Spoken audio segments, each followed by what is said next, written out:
Alexa, make the hexalight 10%.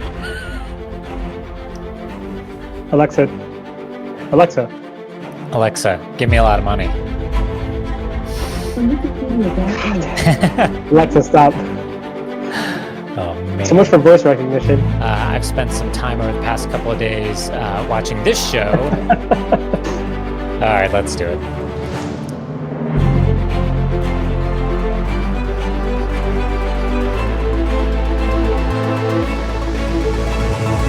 Hey everyone, and welcome back to Hive Live. I'm Alex Nette, and we've got a lot to unpack today. Cyber threats didn't take a holiday, and 2025 is already hitting us with some wild breaches, major regulatory shifts, and of course, a few eyebrow-raising headlines. If you're not already following us, what are you waiting for? We're dropping cybersecurity insights daily over at Hive Systems on all the major social media platforms, so go hit that follow button. Joining me today, though, is my co-host and fellow Hive Systems team member, Andrew Bradley, tuning in from just outside the Beltway with his signature hot takes. Let's jump into it today. Our first story we're going to cover today is a fertility clinic data breach out of Australia.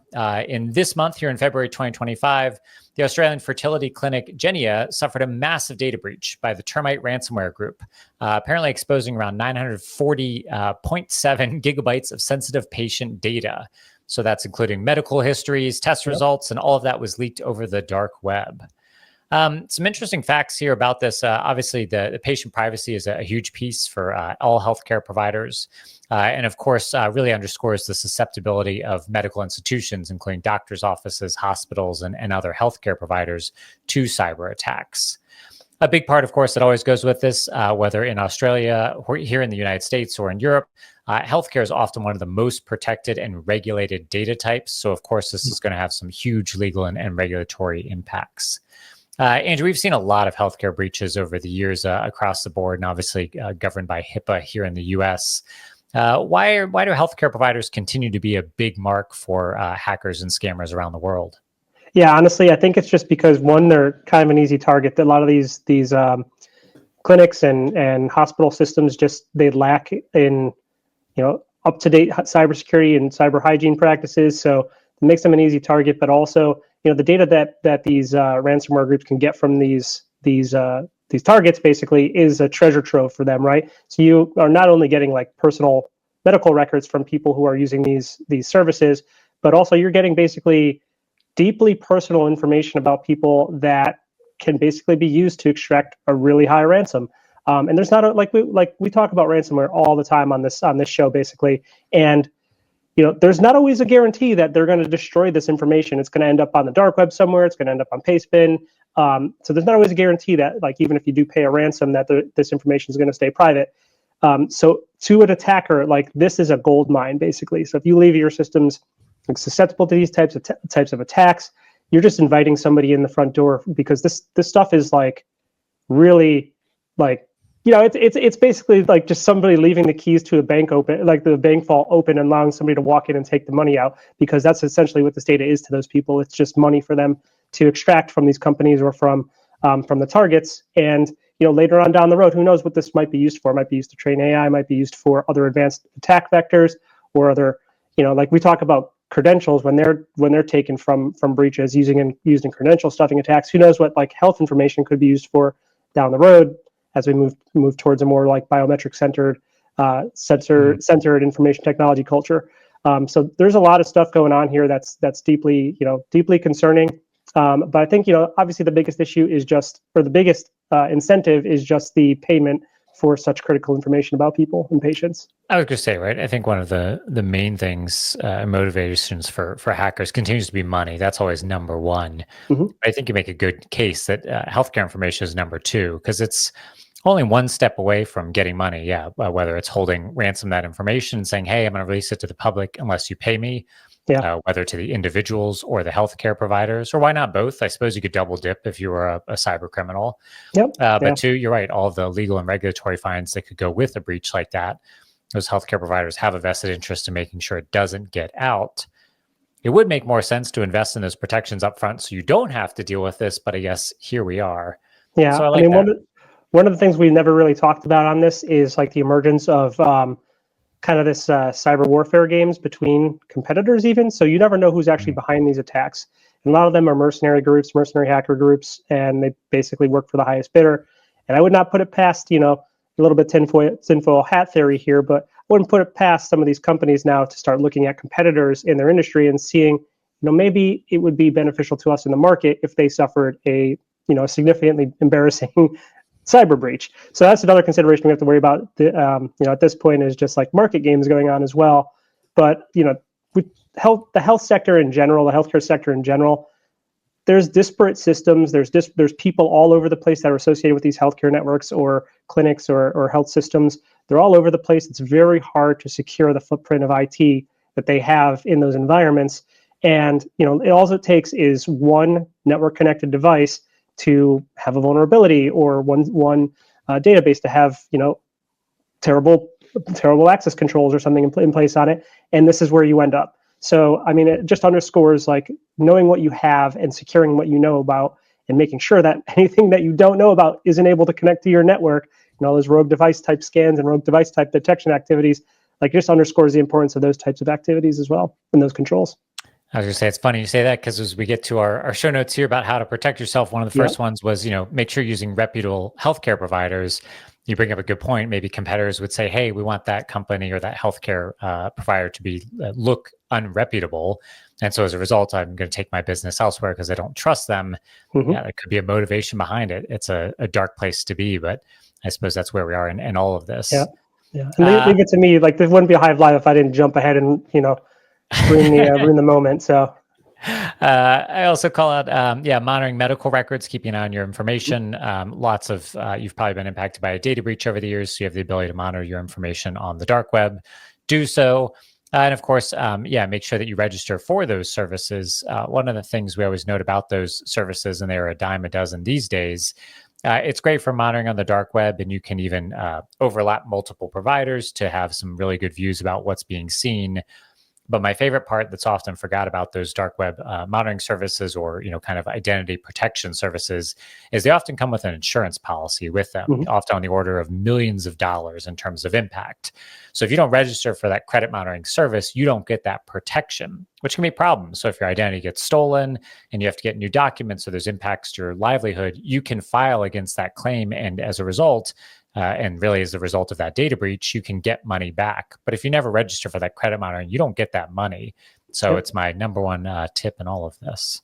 Yeah, and we talk a little bit about like how people can protect themselves, credit monitoring, just keeping an eye on accounts being open in your name, or like if you get any weird sort of solicitations or emails or anything like that about your personal health conditions, you start seeing yourself getting emails about, like life-saving treatments or stuff like that for something that you may have or may not have, but that might be an indicator that one of the service providers that you were using has been breached. So then it would, kind of behoove you to, like we said, go lock your credit score, your credit file, and make sure that nobody's opening accounts or doing anything nefarious in your name.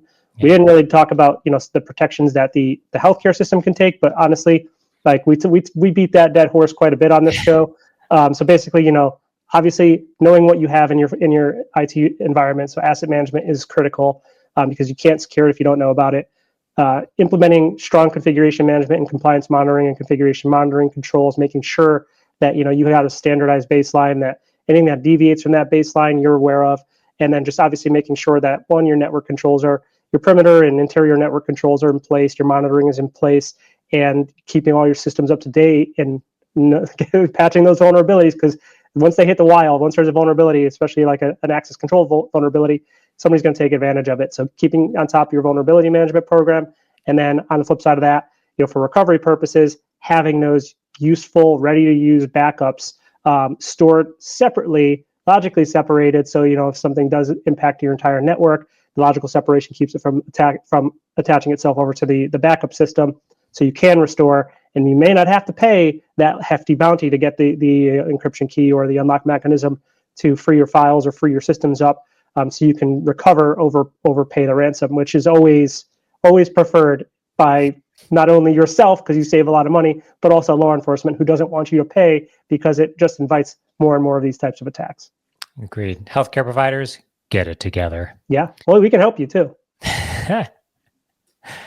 Our next news story here, Otelier, hotel management platform breach in January of this year. A breach at Otelier, it's a hotel management platform, exposed the personal data and reservations of millions of guests from major hotel chains, including Marriott, Hilton, and Hyatt.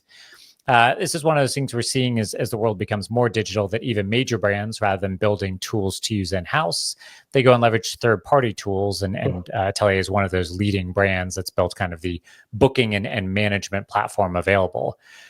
Obviously, this is a huge problem. That's a massive data exposure, right? All of that data that was booked in and through there, and from major brands like Marriott, Hilton, and Hyatt, which control many different sub-brands underneath them. All of that data is passed through, processed, and handled by Otelier. So as a result, all that data is potentially impacted. And that's going to include a lot of data. Think about all the data you have to put in when you book a hotel room, like your name, credit card number, potentially passport number, international booking information, dates, preferences, guests, all of that stuff is going in there as a result of that. I think this also highlights the vulnerability in third parties. It really emphasizes the need for comprehensive assessments of third-party tools that you're going to trust. I'll be honest, if I was Marriott, Hilton, or Hyatt, I don't feel like I would trust a third party for like the core piece of my business, which is booking hotels. I feel like I would have built that in-house, but maybe that's just me. Well, it's all cost savings, right? When it comes down to it. So if they can outsource it, they will. Exhausting. And brand reputation impact, I think, is the third one for this. Major hotel chains. Obviously, if they're using Otelier now, I go, well, maybe I don't want to stay at a Marriott, Hilton, or Hyatt. I want to stay at, I don't know who's even left at that point, IHG or boutique brands, but maybe I want to stay somewhere else because I don't want to lose my data. We should know Marriott had a massive breach just a number of years ago from their in-house system. So maybe that's why they went to Otelier, but same story, different day. Kind of a tough place to be for them right now.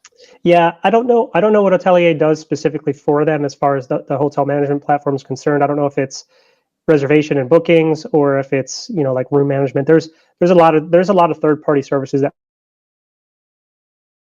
Event is another one that hotels use for property management, and they've got a large CRM product. So there's a bunch of different products that all these major hotel chains outsource different functions to. And because Marriott, Hilton, Hyatt have thousands of properties across not just the United States but across the globe, keeping them all on a singular system. Booking is one thing, but like keeping them all on a singular system from like a management perspective is very difficult and challenging. Especially with like GDPR type rules affecting them as well. So they've got to, like, by the nature of their business, they have segmented and disparate systems supporting some of their different properties across the world. So it's just very difficult to like secure that type of footprint. Same with that, like we were talking about the healthcare systems. It's just because it's so decentralized. So it's kind of comes with the territory. But obviously, what we just talked about here was another supply chain risk attack. A supply chain based attack here, and supply chain risk management has been like the key focus for like the past 2 to 3 years, because these huge third party suppliers keep getting breached, or they keep fumbling the ball on security. Well, you just made the point that a lot of companies, rather than build it in-house, are going out to third parties because it's maybe a cost savings, or there's efficiencies or dev stuff. So they just do it better. or maybe they just do it better, right? Yeah. But I think there has been a capitalism based drive, whatever you want to call it, to push out to those third parties. Yeah, for sure. You're exactly right. It needs to increase that focus now, because I think we're just going, great, it saves us $1, but at what cost? And what risk does it bring as a result of that? And that's where like supply chain risk management and what you guys do as far as third party due diligence and evaluations, and just like, even third party code libraries that people use, right? Evaluating the third party libraries and tracking all of those and keeping them up to date. That's got to take precedent over the cost savings at some point, right? Because if it's all about cost, you're going to push through things through the procurement process, even if they're not secure, because somebody somewhere in your organization has a dire need for it, right? You could always override it with a business decision.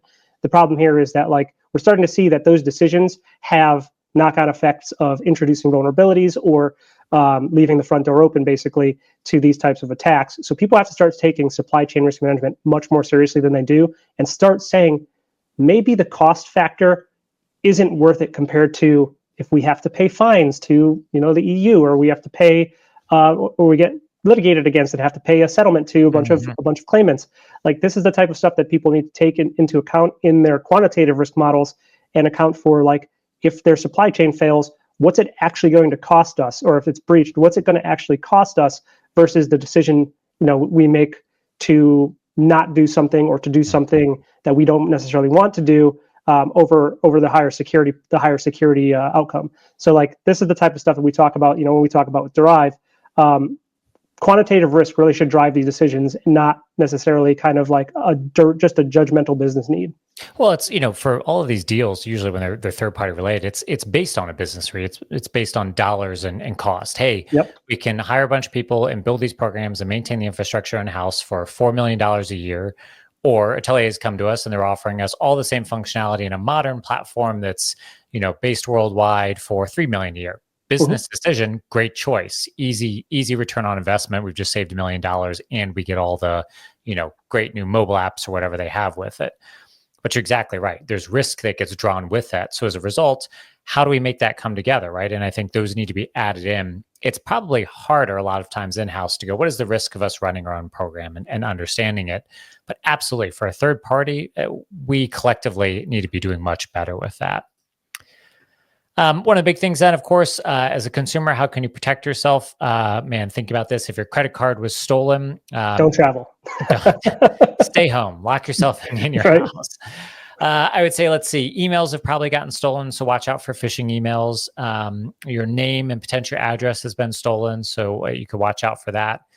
Passports, I guess the number being stolen is not ideal, but there's not a whole lot you can generally do with that. So the only thing you could do is use it to generate fake passports, so fake credentials, I suppose, and then you could probably open a bank account or a credit card. Yeah, so all this is my final one is, if you haven't frozen your credit, it is free. We recommend going to all 3 credit bureaus and freezing your credit. It stops somebody from opening a credit card your name without your authorization. And if you ever need to apply for credit or buy a house or get a new credit card, you can just go in easily to these online portals, thaw your credit so that whoever it is can pull that credit check, and then it refreezes right afterwards. It's the easiest thing that you can do to protect yourself. It is unfortunate that it is opt-in to get to these freezes in place. I wish instead it was opt-out by default, but I'm going to guess, here in the States, we want people to freely apply for credit with nothing in their way. So here we are. Yeah. That, and, our credit companies like to just run checks on people now and then. They do soft pulls on stuff all the time just to see who they can send mailers to, which is annoying. Always. Yeah, but a soft pull shouldn't take anything anyway. So, like, freeze your credit, people. Yeah, freeze it. But also, I think I'm going to do the tinfoil hat for this episode of Hive Live. I'm going to do the tinfoil hat theories here. So, like, there's the opportunity to build graphs off this information as well.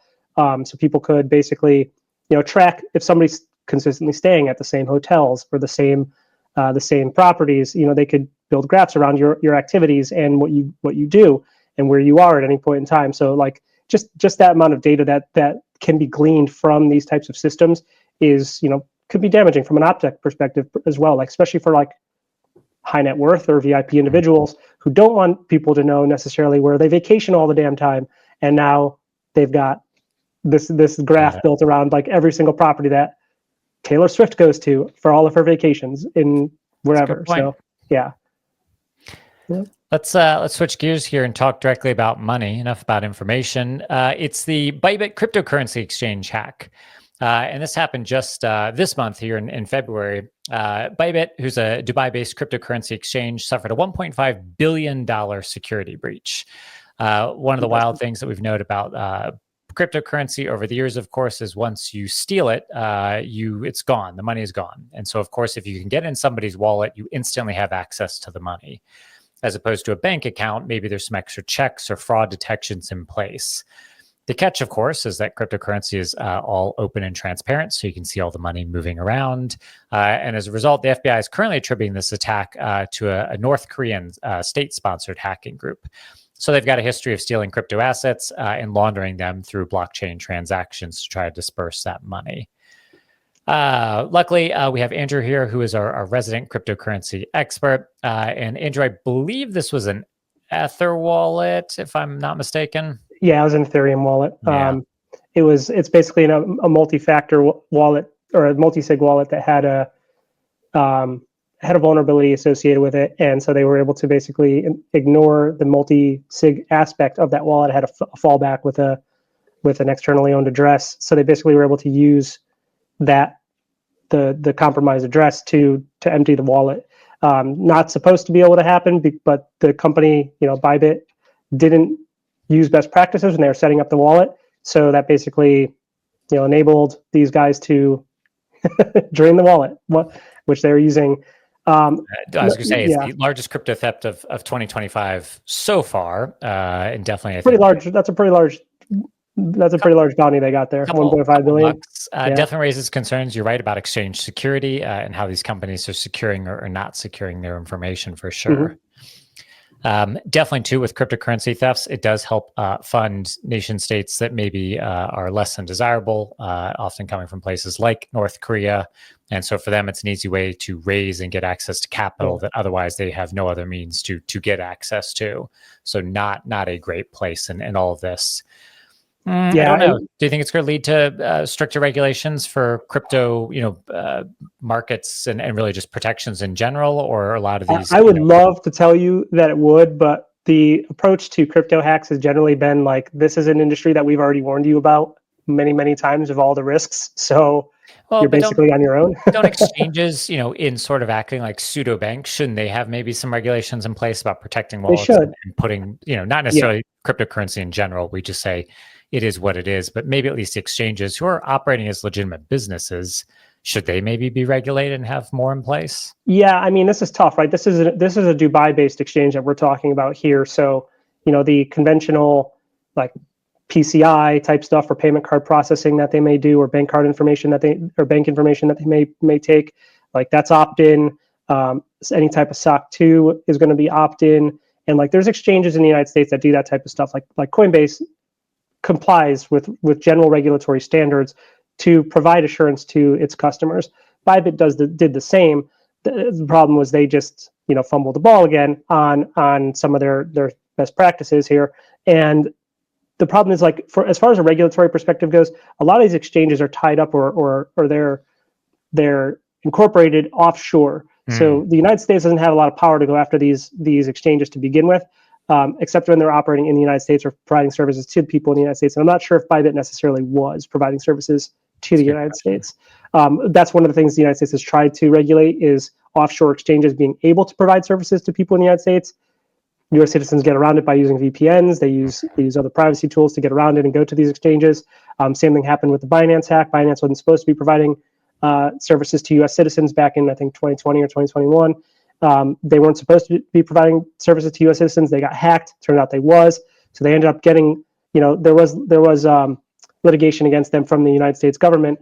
But it's very hard to enforce these rules and regulations on these offshore exchanges, just because it's a nightmare of international, like, cat and mouse, basically. So like what happened with FTX is another example. FTX is offshore, so it's very difficult to hold FTX accountable, but they could hold Sam Bankman-Fried accountable because he's a U.S. citizen, even though he was living abroad. So there's ways to go about it, but it's still very difficult. And the position of the United States government is they're taking, especially under the new administration, is they're taking a lighter touch to the crypto industry in general, treating it more as like a free market enterprise and allowing people to kind of work within a more forgiving framework than the previous administration. So I wouldn't expect a whole lot of new regulation coming down as far as securing the exchanges. It's going to be more like, do your due diligence and put the onus on the consumer or on the end user to really accept the risk of using these exchanges.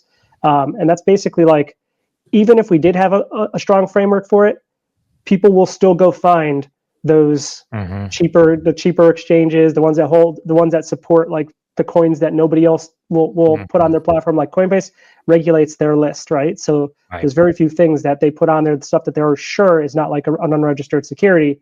Whereas some of these other exchanges, it's a free for all. So you just got to be very careful, and like you can't really protect yourself as a consumer. I was about to say, how do you protect yourself? This is way out of my element, but a couple key tips here, I suppose, from you about how to maybe protect yourself. Yeah, I mean, for an individual user using an exchange, there's not much you can do from an attack on the exchange itself, right? It's like any other service provider that you use, you trust them. you trust them, and you trust them to have good security practices in place to prevent these types of things, which is why crypto exists to begin with, right? It's supposed to disintermediate and remove the need for trust. So if you are storing large amounts of money in an exchange, in cryptocurrency, and on an exchange, in Ether, Bitcoin, whatever, it would behoove you to take it out of the exchange when you're not actively trading, put it into a cold wallet with multi-factor authentication enabled on it, with hardware based authentication, supporting it to secure that private key, and keep it offline. We call those offline wallets or cold wallets. Keep it offline when you're not using it. Move it back. I know you have to pay a transaction fee, which is no fun. Move it back to the exchange only when you guys plan to do like active trading or selling or whatever. So like keep it off the exchange if you can, because it just introduces trust. And the whole point of cryptocurrency to begin with is to remove that layer of trust. You're supposed to be your own bank, basically. So, it's not a panacea though. So like, I always mispronounce that word, but yeah, it's basically like on you to make sure that you are doing what you need to keep yourself safe, because there is not going to be that regulatory body that's going to come in and save the day, especially for these offshore exchanges. Yep. Oh man. Most of them don't have like FDIC insurance or anything like that either. So, and they can even like the US based ones who do have insurance, it's only up to a very much smaller amount than $1.5 billion. So you end up becoming, a creditor for basically a lawsuit or something in the future, and hope that like your money gets returned. I think like, do you remember this, the MT Gox exchange? Yeah. Basically those creditors didn't see their funds back until I think like 2 years ago or a year ago, maybe. And that's happened in I think 2014 or 2013. Yeah. So man, they say cryptocurrency is high risk, high reward. I think a lot of people hear reward and forget the high risk piece that goes with it. So Godspeed to all you crypto investors. Let's talk about something slightly more boring, but very interesting nonetheless. It is coming out of the European Union, and it is what's called DORA, which is the Digital Operational Resilience Act. So in January, DORA went into effect across all of the European Union countries, and this is specifically targeted at financial institutions.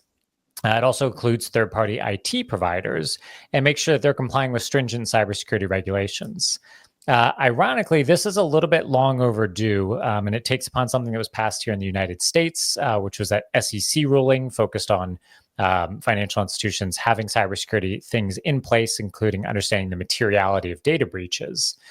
DORA builds on that, though, and ultimately kind of harmonizes a number of cybersecurity requirements across lots of different financial entities. So that's ensuring some consistent approach to this. As a result, though, it does have a global reach. Non-European Union financial entities that serve EU customers are also required to comply. So much like GDPR, even if you're here in the States, if you collect European EU citizen data, you have to meet GDPR. So it creates a huge impact across the world. A big part of this, it's a huge emphasis on third-party risk management. Obviously, we talked about that a lot at the top of the show. But it places significant focus on the oversight of third-party service providers, and really just kind of acknowledging the interconnected nature of modern financial services. Some other interesting things that come out of this, DORA is requiring companies to focus on quantifying their risk, especially when it comes to cybersecurity, and even more importantly, aligning that risk to business processes. And this one is interesting.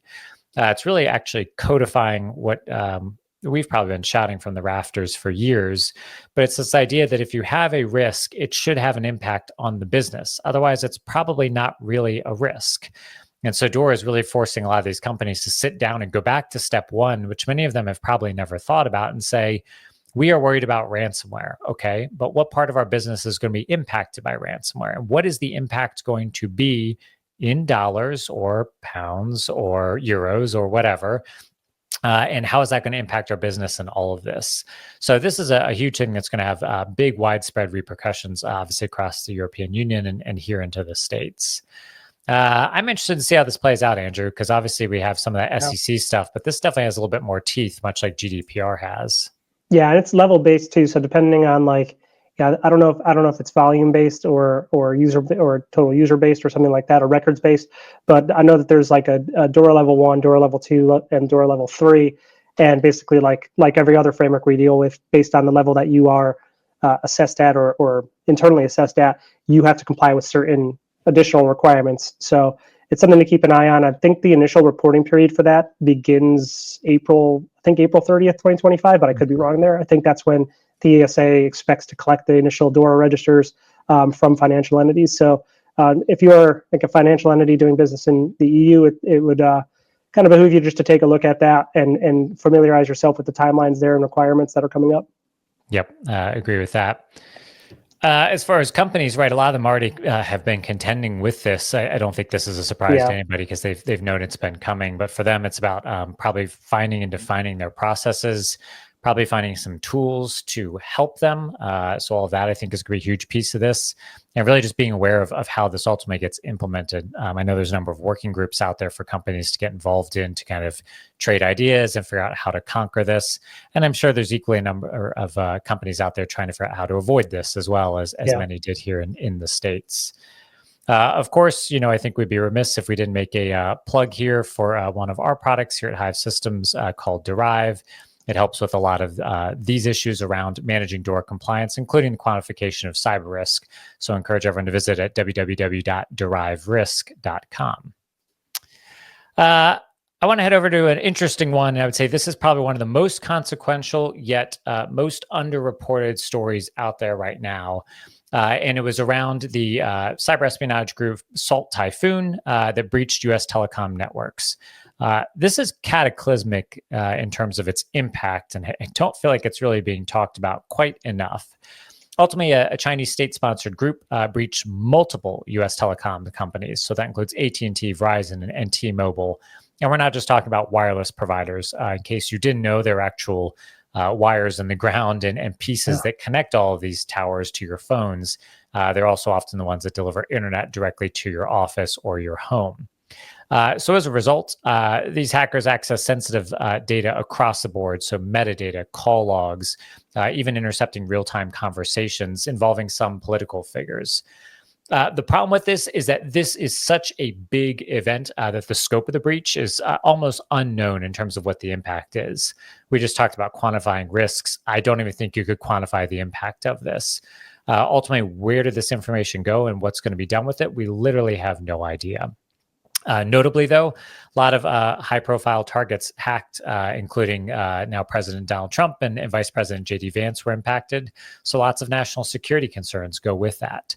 Of course, that creates lots of regulatory and security implications, both for the United States as a country, but all of the businesses as well here in the United States. So that's prompted some U.S. Government sanctions on Chinese entities that were linked to the attack, but ultimately underscores the urgent need for, enhanced cybersecurity in this sector. Oh man, Andrew, this one was bad. And I think one of the biggest things too was a lot of companies were saying, well, everything we do over the open internet is encrypted, so it's not a problem. But then there's always these small use cases where they realize that some old piece of infrastructure wasn't encrypted, or something was passed over UDP and instead of TCP. And so as a result, that was available. And so suddenly lots of little things end up getting pulled out pending you investigate it. I think a lot of companies said, we use everything over encrypted connections, and we use companies that are encrypted over the internet, so we're good. But they never sat down to actually evaluate it. So I think there's actually companies out there who probably should be in active cyber incident response mode and aren't. Yeah, I mean, this is one of those things where people it gets to a point in their organizational control where it leaves that boundary of what we manage versus what the nebulous they manage and are responsible for. And ISPs and telecom providers have always been the they in that scenario. Mm-hmm. And when companies outsource risk, they don't ever actually, like a lot of places don't think about ISPs or telecom companies when they're doing third-party risk management. You think about the places where the data ends up, right? Like your third-party service providers, but you don't think about telecom, you don't think about internet providers as those third-party services necessarily. That's a good point. Even when we used to do data center audits, right? We used to look at how do you do an audit of like Verizon or AT&T's? Well, even when we're doing like the actual data center, right? We look at everything inside the four walls and then the wire that goes out to the street. But as soon as it connected with the main trunk line on the street, out of scope, right? You're right. We would draw the line and go, we can't control that. It's too big a problem for us to think about. And those companies are so big and they provide services to so many people that they're not, I don't want to say they're untouchable, but like if you're trying to audit little company and for a SOC 2 audit, there's no way Verizon or AT&T is going to comply and support that audit, right? They have assurance packages, and you have to trust the assurance packages they've made available. One that it covers all their services and all the footprint of services that the company you're auditing is using or assessing is using, but also that they're accurate and they've been, like comprehensively performed. And that's just like, it's another trust issue we have. So there's like this elephant in the room of these telecom and ISPs that you don't necessarily know what's going on their end. And that's where this like advanced persistent, this APT that's been living in their system has basically been like eroded that trust now. So do they know, right, what is going on either? Because I think the most interesting factor in all of this is it was AT&T, Verizon, and T-Mobile, amongst others. I'm so curious, what is the common thread across all of them? Was it a hardware company? Was it just persistently grinding away at each of these? But it's the fact that it's a multi-part thing that's interesting. Well, then this comes from part of the investigation that was performed to date. Was one of the issues was a third-party supplier.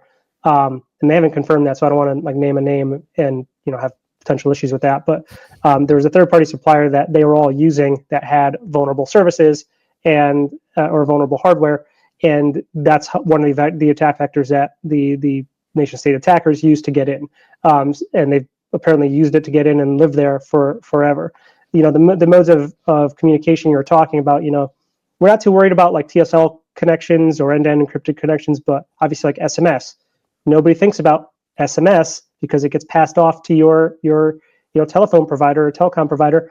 Nobody thinks about SMS being unsecured, but it is. And if somebody's living in the telecom provider system, they can basically just gather all those messages with a basic man-in-the-middle type attack, gather all all the messages, even the files associated with those that are sent over SMS, or I think RCS is encrypted end-to-end now, but just SMS in this case, and get all that information. So like if you guys are just sending it, so you got those green bubbles that people complain about, there you go. Green bubbles strike again. Oh man. This one is pretty brutal. You're exactly right. I think it's a problem that's so big in scope. It's hard to even understand for companies, let alone individuals. How can you protect yourself as an individual? You're exactly right. Use encrypted channels over the internet, right? Text messages, again, historically, not encrypted. Emails, generally, also not always encrypted. It depends is the best way I can put it. And there's lots of friendly options. iMessage, of course, is an easy-to-use one that's encrypted. Apps like WhatsApp and even some things like Facebook Messenger and Instagram chat. And I don't know about TikTok chat, but lots of them are encrypted. Definitely not. Definitely not. 100% no. not. Offer end-to-end encryption that you can use as well. And that's a secure way of exchanging information and talking with people. Yeah. So like iMessage is secure. We talk about that. It's end-to-end encrypted, but the encryption key is stored. If you're backing up your iCloud account, your encryption key is stored in your iCloud backup. And we know now that I don't know if we've talked about this yet, but it'll probably be the next one. We'll talk about it next. We'll jump into the next. But those encryption keys are stored in your iCloud backup. So, take it for what it's worth. If anybody can get access to your iCloud backup, then they can decrypt those messages. And I think it only takes one party's iCloud account to basically, it has access to the messages that you've sent, but not necessarily the ones that the other person has sent. Yeah. But yeah, it's like Signal is a good end-to-end encrypted messaging app. WhatsApp is, although it's Meta, so take it for what it's worth again. Same with the Instagram chat and Facebook Messenger. Yeah, exactly. And so just like do your due diligence, do Google search. There's a lot of privacy, nuts out there that put together lists of very secure to not so secure messaging apps that you can use and you can use based on your own risk tolerance. So just like take a look at Reddit. People put that stuff together in the past. And also same thing goes like if you want to use a VPN to add an extra layer of protection, even when you're on those cellular networks or on Wi-Fi networks that you don't trust. There's good lists out there of like secure and privacy protecting VPN services. Yep. I love it. You did jump in as we look ahead to our next story here and all of this from the BBC. They have reported just this month that Apple has decided to remove iCloud encryption protections, but only just in the UK. This one is fascinating. So there's a process that's available. I think it's called like advanced data protection or something in Apple. And they rolled it out with one of the iOS releases that came out. And so you can basically encrypt your information end to end from your iCloud account through their iCloud servers and back. They obviously warn you when this happens because for those of you who are tech savvy, it meant owning your own encryption keys. So that meant if something happened and you lost your password, your data was going to be locked forever. And they have all kinds of warnings saying like, be careful, like know what you're doing if you're doing this. It's very user friendly. And if you store your passwords in, say, I don't know, something like a password manager, which of course we recommend, it's not a problem and gives you a lot of protection. The problem is here in the UK, Apple's been forced as a result of pressure from the government under the Online Safety Act to rescind this extra level of encryption. So their theory, of course, is that this change allows law enforcement to access users' stored messages, photos, and documents upon request. This is interesting because a number of years ago here in the United States, we faced a similar provision. Oh man, Andrew, what was that one called that was trying to remove encryption? It had a dumb acronym, of course. I can't remember. Was this not SOPA and PIPA, was it? Oh, that might be it. PIPA, that could have been It's one of the two. I can't remember. Yeah. Where we were essentially, rather, the government was making the argument that they needed, a special key that was for the government only to unlock things in the event of investigations. Again, on the surface, that all sounds great, and the idea is sound, right? We have investigations. We would get a warrant. We could go get this key to unlock things and get in to conduct our investigations.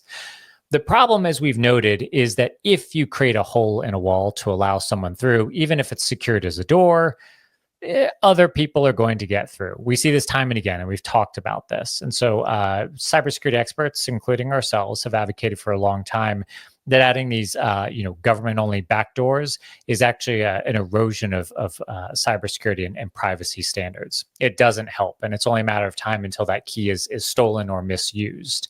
Especially too, if we knew that there was a key that was out there somehow, some way, you can bet every single hacker in the world, like the Eye of Sauron, would immediately just turn right to wherever it is and start working overtime to try to get it, which then, of course, unlocks the keys to the kingdom.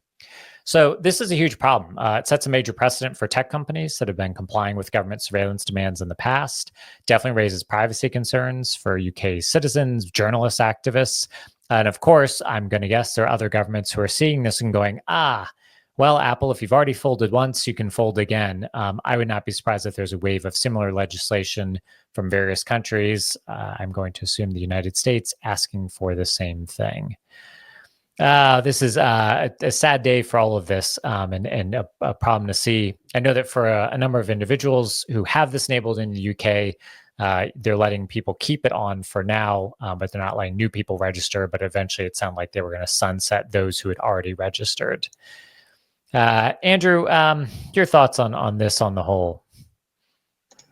Yeah, honestly, like it's a slippery slope. I mean, we're talking about access to personal data, and we can make the argument that there is a lawful need in some cases to access this type of information, but it is a slippery slope, and then it matters who has that capability and how they intend to use it, and we end up like having basically like this existential discussion about who has that access, who has the right to do it at any given time, and where the lines are drawn. And I think that's just like a conversation that it can be maneuvered by interested parties in ways that we don't want it to go, and it can be captured and it can be used for political gain. It can be used for all sorts of things that we don't necessarily want to fall down that slippery slope. So I think like a very light touch here needs to apply. And I did look up, it was the Lawful Access to Encrypted Data Act, which was proposed in 2020. So SOAP and PIPA had something similar earlier, and then the LAED back in 2020 was going to be the next attempt to basically compel law enforcement to give access to encrypted data or gain access to encrypted data. But yeah, I mean, we're talking about a super slippery slope here from a privacy perspective, and obviously, like the privacy hawks will never go for something like this, and people, people themselves shouldn't either. I know people tend to think, well, I'm not doing anything wrong. I was just about to bring that up. There's the classic argument. I have nothing to hide, so like, why do I care? Exactly. Yeah, people are like, I have nothing to hide, so what does it matter to me whether they see it or not? That kind of like this kind of echoes some of the sentiment around TikTok, right? Like, I don't do anything bad. Who cares if China has my data? Like, this is the type of sentiment where people willfully give away their rights, especially to privacy, and then it goes a step further, and it goes a step further, and it goes a step further, and before you know it, there is no privacy anymore. So this is where like people need to have a little bit more concern about, what the end state looks like than what it means in the intermediate, or in the immediate rather. So like it may not impact you right now. You may not do anything bad, and you don't care if law enforcement can get access to your encrypted messages or anything like that. But down the road, what does that mean for you? Does it mean the data that's been accumulated in those searches, which are now potentially legal? How can that be used later on? Could it be used to target you with advertising? Could it be used to target you with promotions, with things of that nature? Like, where does the line end? Where does the line stop and get drawn at? And that's the thing that people are concerned about, is like how far this goes until people actually care about it. And people should care about it immediately. Unfortunately, people like to make their own risk-based decisions, and at this present time, a lot of people just don't care because they don't think it impacts them. I was going to say, and you bring up a good point in all of this, and I'll talk about, kind of what you can do as an individual in all of this. Ultimately, your data being stolen from iCloud, right, could be used to market to you. Your photos could get stolen, used against you. They could be used to infer whether you have a kid, whether you're married, a cat, a dog, and be sold ads. So all that stuff goes with it. The classic argument about I have nothing to hide. Well, you're making a risk assessment on what is worthy of investigating, and the decision by somebody to steal your information, they can decide what is worthy of investigating. And so there's always this idea that I think that we jump the hoop and we go, well, for me, I don't have anything to hide because I think I know all the laws. But if the laws change, or the theory about what a law is or isn't changes, suddenly you're in a position where you could be in a problem, and you don't realize it until it's too late. So it is why often as cybersecurity practitioners and privacy protection advocates and implementers, we advocate for better encryption and keeping that in place. So protecting yourself in this, you can opt to use local backups instead of iCloud. You can back up your phone to your computer. That's a good choice. You could always encrypt sensitive files, things like your healthcare information or photos or other stuff, before you upload them to cloud storage services. And we still advocate for cloud storage services. At the end of the day, if your house burns down, it's a great way to protect things: wedding photos, images, sensitive information, all stuff you want to keep. Just make sure you understand what the risks are when you're putting it in that place. And of course, you could consider as well in all of this, if as we noted, iCloud is protected and helps support iMessage, you may consider switching messaging apps as a result as well. So lots of different options in all this. Yep, absolutely. Yeah, I couldn't have said it any better. All right. So my fun note here at the end, as we've wrapped up with the news, I've spent some time over the past couple of days watching this show. Andrew, I don't know if you've tuned in. I haven't yet, but it's on my list. It's been a real adventure. It's not, as I slide over here to give room for De Niro.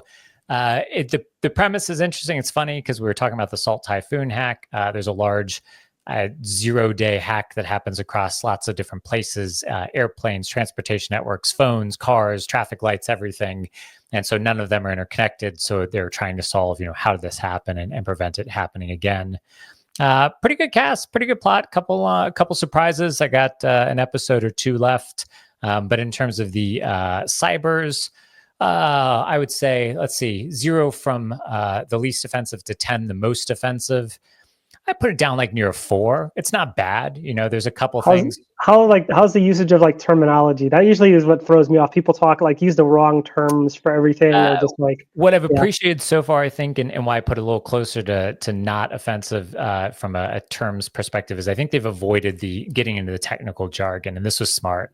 So instead, they've said like, hey, we're going to focus on kind of like the impacts, the politicians dealing with kind of the incident response fallout, and seem to be trying to stay away from like the fingers on keyboard hacking, and hoodies nomenclature, which makes it, I suppose, easier to understand for the passerby, casual cyber fan, and for those in the industry, less offensive. Why can't everybody just go hire the guys that wrote Mr. Robot? Like they're there. The consultants that they use on those shows, like we actually worked with one of them back in the day. Like those guys know what they're doing, and they actually brought reasonable cybersecurity and reasonable technology discussions into that show, and reasonable hacking capabilities into that show with like real world examples. Like they had Kali Linux up all the time on screen in that show, which is like it's a script kiddie tool, but you know what? Like at least it's better than like the stuff that they show with Chris Hemsworth hacking the mainframe with a like an iPhone with an app. Like come on, Just pay the consultants, bring them on, and let them go to work. Yeah, we'll do it for you. Yeah, contact us. Well, let the nerds give you some good advice, but yeah, not the most offensive from that side. All right. Well, that is all the time we have for today. Thank you to everybody for joining us for our news review. And so there's lots of stories we didn't cover. Hopefully our analysis helps you analyze future events that are going to happen through the course of this year. We'll be sure to link all these stories in our show notes so you have them. And before we go, as we note, as always, go follow us on social media. You can also subscribe to our podcast here by going to www.hivesystems.com/HiveLive. Any other parting notes there, Andrew, before we go today? No, just be vigilant. There's a lot of stuff going on in the world today. A lot of changes in regulatory climate. A lot of changes in considerations for cybersecurity, especially in, like we were talking about, in the cryptocurrency industry. Just be vigilant. Be cautious. Adjust your risk tolerances. I'd say escalate them a little bit. Maybe be a little bit more on guard than you normally would. Like we talked about, closing your credit file or freezing your credit files. Maybe do that by default, right? So let's not wait for something to happen. Be a little bit more proactive. Take a little bit more care in your own personal cybersecurity hygiene. Be a little bit more active because things are changing very rapidly. Friends and enemies are getting blurred. So just be on the lookout. I love it. Until next time, remember, when it comes to cybersecurity, you need to act and not react. Thank you very much.